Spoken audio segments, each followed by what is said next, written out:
because they saw what Standing Army did in Europe. Standing Army is the quickest way to a dictatorship if you have an army that's ready to do whatever the leader of the country wants them to do. It's very tyrannical. But that being said, the militia in the United States, there's different kinds of militia. You have the people that are going to carry arms, and the founding fathers knew that there would be some people that would not feel comfortable carrying arms. So those people could form a medical militia, and their duty would be medicine to protect the people in case of injury or illness. Then you would have people that are going to be in charge of housing or meals or something. Those people would be in charge of exactly that, trying to wrangle around or find a way to protect you from the weather or protect you, from starving or what have you. That would be their specialty. So it's not just gun-toting people. You'd have sections of the militia. So you'd have a militia that meets the need of whatever the area is at the time. For instance, on the coast, on the coast of Louisiana, right now what might be needed is a militia to fix that crazy Gulf, BP spill. But it would just be, what it would be is you'd have several different militia type organizations that would take care of. Right. I'm sorry, what? Exactly. Yeah. Exactly. And so, while most people and the mainstream media and the government are quick to tell you that's who they are. These militias are these radical, crazy, conservative, wacko, racist pigs that are running around with guns in the woods, shooting at things, getting ready to shoot you in your sleep. Well, if that's the way these people were, they'd have done that a long time ago. Right. You had said at the beginning of the program, and I thought that was very appropriate, that, if we were crazy wackos, all of us carrying guns, nobody'd be sitting in Washington, D.C. right now. They'd be gone. And I think that we have shown great restraint by, exactly. And our founders also said that, we should, as a country newly forming, there are some things that we will have to put up with. But there are other things that are egregious and affect our freedoms in such a way that we should not put up with them. And we have the right and the duty to overthrow the government when it gets to that point. And so the militias, again, the militia's not just gun-toting men and women running around trying to shoot up people. No, there should be militias with regards to health and medicine. There should be militias with regard to food and shelter. There should be militias with regards to whatever the need is in your area. What would be the need? And, on the coastline, you don't need a militia for hiking in mountains. You don't need specialists for that.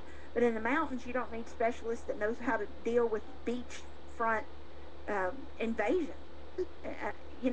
So it just depends on what's going on in your area, and that is very important. And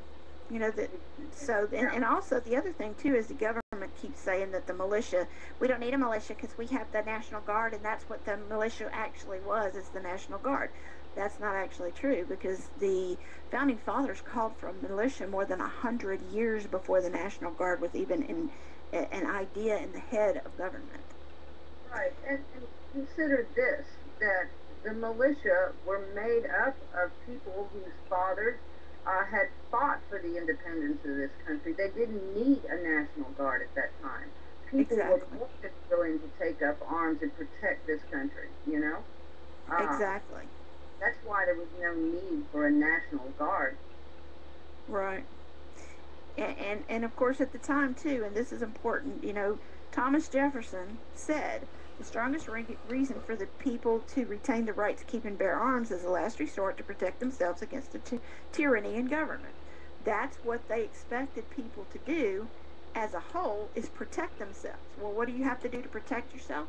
You have to protect yourself physically, but you also have to protect yourself medically.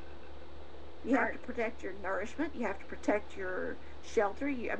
There's so many things that have to be done, and that needs to be considered and pulled into play.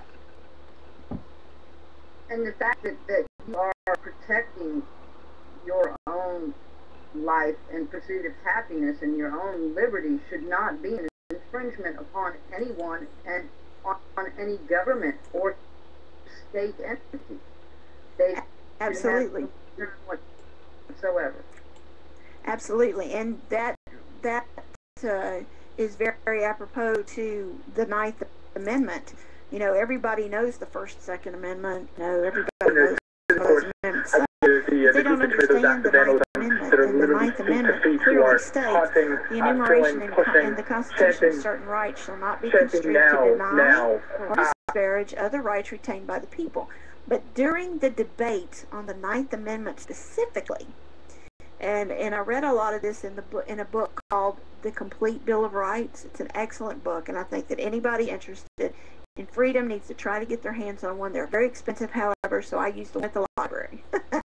But I think anybody who has any interest in their freedom and what our founding fathers actually meant for this country to be needs to read that book, because in the debates around the Ninth Amendment, which was the amendment to protect us from an overreaching Congress, they said specifically in Virginia when they were debating it, and in North Carolina and in New York, all the different states at the time that were debating it, they said that we should not only have the right to have our rights, but we should have the right to protect and defend them.